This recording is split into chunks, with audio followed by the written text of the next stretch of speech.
लगता है कि मैंने जो मेहनत किया था वो शायद मेरा मेहनत अब सही मुकाम पे। सर हम लोग को बहुत अच्छा मार्गदर्शन किए हैं और बताएं कि कैसे हम लोग प्रॉब्लम, जैसे हम लोग को होता है ना कि कुछ कुछ प्रॉब्लम होती है तो हम लोग कहते हैं कि नहीं, कि हम अपने टारगेट को यहीं पे छोड़ दे रहे हैं इसे। जुडिशरी की बात करूं तो जुडिशरी के लिए सबसे पहले आपको एलएलबी की हमारे चंपारण के लाल अजहर सर सिलेक्टेड हुए हैं जिला न्यायाधीश के रूप में। गर्मी का हो या सर्दी का, बस हमें तो नशा है वर्दी का।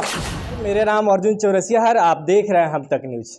आपको बता दें कि चंपारण के गौरव और चंपारण के एक धरोहर है। यहाँ पे एक से एक के जो लोग हैं अपना सफलता प्राप्त करते हैं।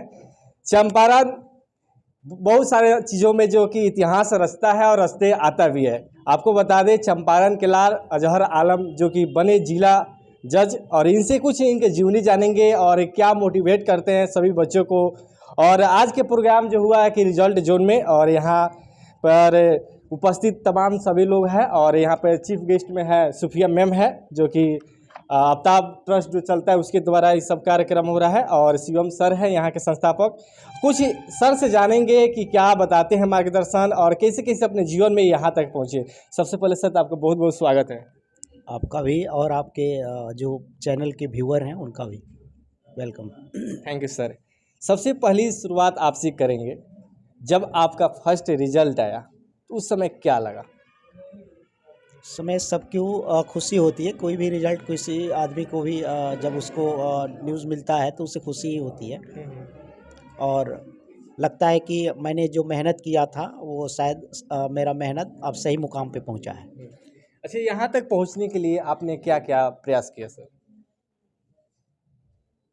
यहाँ तक पहुँचने के लिए मेहनत आदमी को करना पड़ता है। और पहले तो आपकी जैसे मैं जुडिशरी की बात करूँ तो जुडिशरी के लिए सबसे पहले आपको एलएलबी की डिग्री होनी चाहिए। एलएलबी की डिग्री होने के बाद अगर आप लोअर जुडिशरी देना चाहते हैं तो उस स्टेट की कमीशन के द्वारा आयोजित किया जाता है। उसके जो वैकेंसीज आते हैं उसके माध्यम से आप जा सकते हैं। हायर जुडिशरी के लिए आपको मिनिमम जो वकालत की प्रैक्टिस है वो 7 ईयर होनी चाहिए।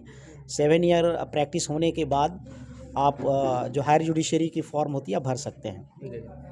अच्छा सर, मैंने देखा कि आपके पिता के सपना है, और इस दुनिया में अभी सहित आपके पिताजी नहीं रहे, तो उस समय क्या आपके पिताजी वो सपना देखे थे? क्या बोले थे आपसे? मेरा पिताजी यही, हर एक पिता का यही सपना होता है कि उसका जो औलाद है वो उससे बड़ा बने। हर एक, अगर कोई पिता प्यून है तो चाहेगा कि इस ऑफिस का जो बॉस हो या जो ऑफिसर हो मेरा बेटा ही बने। तो हर एक पिता का यही सपना होता है कि मेरे सामने मेरा बेटा बड़ा आदमी बने, और उस पिता के लिए गौरवान्वित का क्षण होता है। अच्छा सर, जिस समय आप पढ़ाई करते थे उस समय तो बहुत सारा डीमोटिवेशन आपके मन में आता होगा कि ये सब बेकार में हो जाए, कभी अपने आप को टूटते थे, पिता के मतलब ना रहने पर भी अफसोस होता था, इस पर क्या कहिएगा? देखिए, जीवन में परेशानियां आती हैं, अगर उस परेशानियों के प्रभाव से आप विचलित हो जाएंगे तो फिर आप अपने टारगेट तक नहीं पहुंच पाएंगे। इसलिए परेशानियों का सामना हमें दृढ़ता से करना चाहिए, फिर तो आप जो लक्ष्य है वो शीघ्रता से ही प्राप्त होती है। सभी बच्चे के मन में ये भी रहता है, या मेरे मन में भी रहता है, वहाँ पर डीमोटिवेट हो जाए, अगर रास्ता हमारे साथ कुछ नहीं दिखता है तो उस समय क्या करना चाहिए था? आप के मन में अगर थोड़ा सा भी मोटिवेशन का वो आता है तो आप अपने देश के बड़े बड़े महापुरुष हुए हैं उनकी लाइफ हिस्ट्री को पढ़िएगा तो पता चलेगा कि उन्होंने कितने ऐसे क्षण को झेले। जैसे आप अभी डॉक्टर APJ अब्दुल कलाम साहब को देख लीजिएगा, तो वो एक पायलट बनना चाहते थे, और पायलट की परीक्षा देने के लिए जब मसूरी गए तो वहाँ पे वो 1 नंबर से रह गए थे मेरिट लिस्ट में, वो पायलट नहीं बन पाए। और जब वो तमिलनाडु रामेश्वरम से शिमला के लिए गए थे तो वहाँ वो अपने 7 भाई बहन थे, तो अपने बड़ी बहन की जितने जेवरात होते हैं उनके बहन ने उसे बेचकर उनका किराया भाड़ा दिया था वहाँ जाने के लिए। और वहाँ जाने पर जब वो फेल हो गए तो उनके सामने लगा कि पूरा मतलब वैक्यूम सा दिख गया।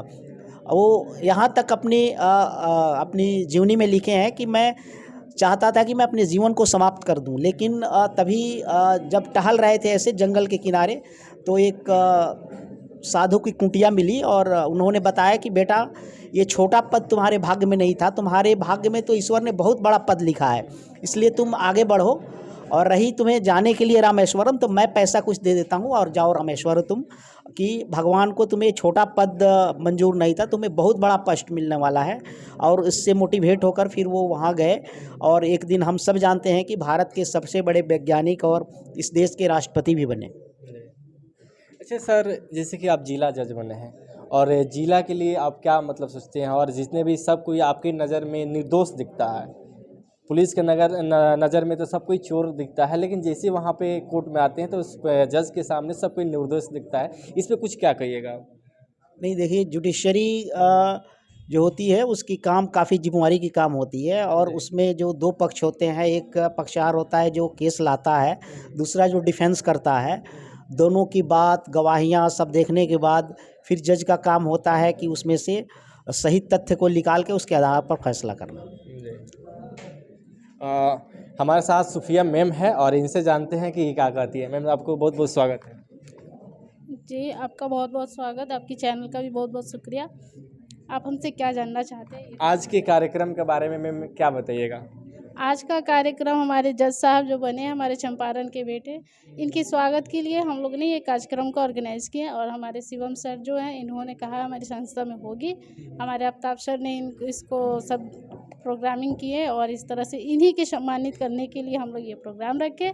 प्लस में बच्चों को इनके द्वारा मोटिवेशन क्लास मिल सके, ये मोटिवेट कर सके कि बच्चे आगे, अक्सर होता है कि रिजल्ट आने के बाद सुस्त हो जाते हैं कि मेरा रिजल्ट नहीं हुआ, मैं क्या करूं, मुझे तो मर ही जाना चाहिए था, ऐसा होता है।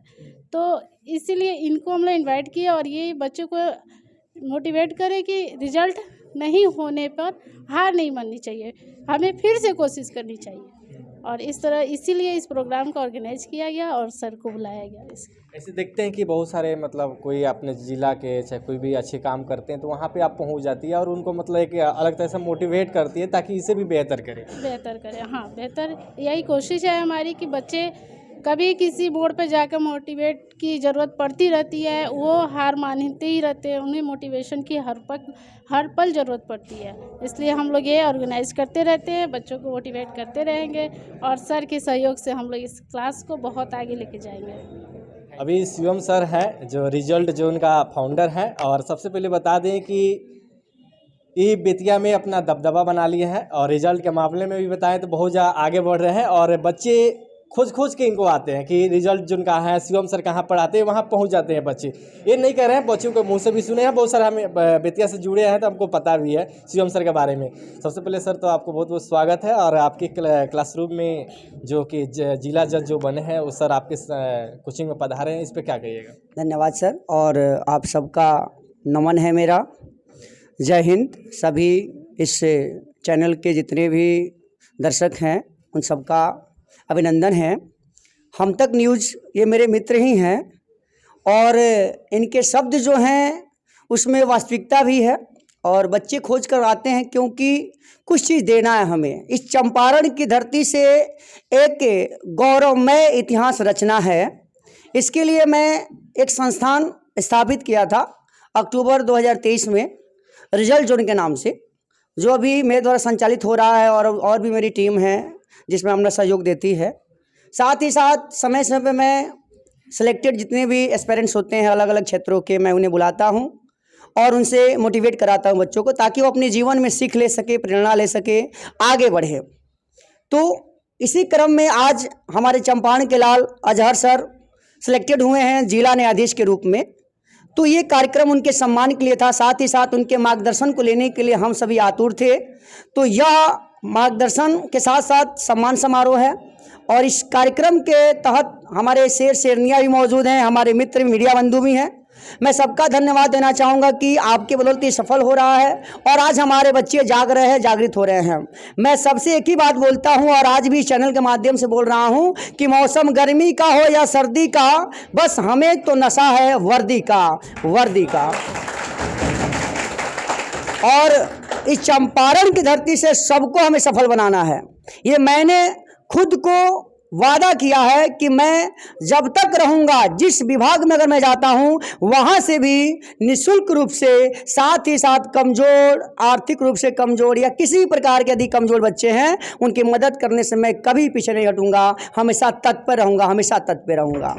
और इन्हीं बातों के साथ मैं इस चैनल को धन्यवाद देता हूं कि आपने अपना समय दिया, कीमती समय दिया, और हमारे जो भी अतिथि आए मैं उनका धन्यवाद देता हूं कि उन्होंने इससे है ना, मैं कार्यक्रम के माध्यम से हमारे बच्चों को मार्गदर्शित किए। धन्यवाद। में आए हैं और लेकिन आपको क्या मोटिवेट किया, क्या मार्गदर्शन दिए हैं? सर हम लोग को बहुत अच्छा मार्गदर्शन किए हैं और बताएं कि कैसे हम लोग प्रॉब्लम, जैसे हम लोग को होता है ना कि कुछ प्रॉब्लम होती है तो हम लोग कहते हैं कि नहीं कि हम अपने टारगेट को यहीं पे छोड़ दे रहे हैं ऐसे वैसे, बट सर हम लोग को बोले हैं कि कितना भी प्रॉब्लम हो पीछे हटना नहीं है, अपने टारगेट पे ही फोकस करना है। इससे सर यही सब बोले और बहुत कुछ सीखने को सर से मिला, सीखा हम। इससे समझ में आया कि अपने जीवन में कभी भी हार नहीं मानना चाहिए। नहीं, कभी हार नहीं मानना चाहिए, लगातार मेहनत करना चाहिए, प्रयास करना चाहिए। जी जी। Okay, thank you. से आपको क्या प्रभाव पड़ा है? सर के बातों से हमें बहुत कुछ प्रभाव पड़ा। मेरे जीवन जीने की मतलब एक जो है ना, सर के उद्देश्य से जीने का नया तरीका सर ने सिखाया कि किसी भी हालत में, कैसा भी वक्त हो, पढ़ाई नहीं छोड़ना चाहिए। पढ़ाई एक ऐसा मतलब ये है कि किसी भी हालत से लड़ सकता है, उससे आगे निकलने के लिए हम शिक्षा से आगे बढ़ सकते हैं। दूसरा कोई मतलब ये नहीं है जो शिक्षा छोड़कर जो आगे बढ़ सके, ऐसा कुछ नहीं है। अगर मतलब कठिन से कठिन आ रहा है रास्ता में, शिक्षा ही ऐसा है जो कठिन रास्ते को सरल बना सकता है। बस।